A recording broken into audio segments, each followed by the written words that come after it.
tình tế sẽ an ủi của bầm bè mẹ mai hoang chẳng là đã an ủi hàng ghé suy nghĩ dễ nè mai an ủi tua du kê và con nhớ bé ghé nè đầu lưu đa bé bầm chăm chăm ghé bầm nơi xe đè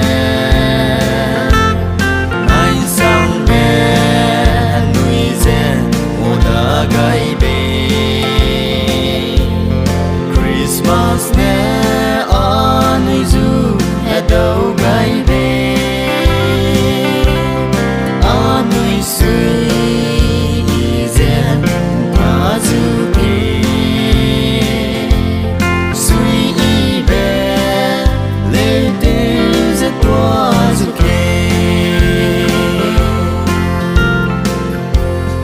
để nè có hết rồi bé có an ủi kẻ chú nè mai an ủi hết đầu lưu đá bầu này mẹ sẽ đi ngao gai luôn mình đâu là lấy awang em kêu đi về bầm chăm chăm ghé bầm lưu xe đè nay sang bé nuôi dê mùa đã gai bê Christmas nè nuôi du hết đầu gai bê nuôi suy dê ta du kê suy bé lê tê dê toa du kê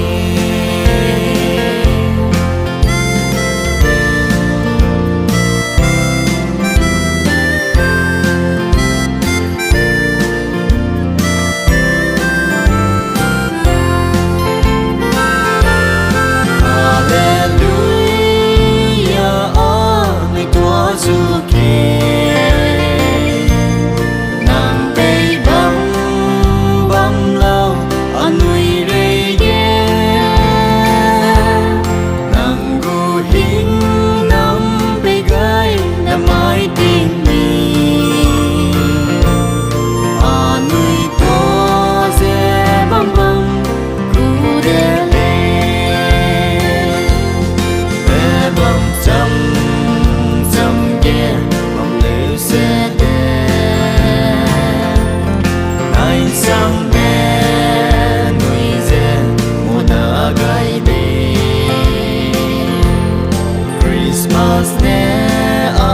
nuôi du hết đầu gai bê nuôi suy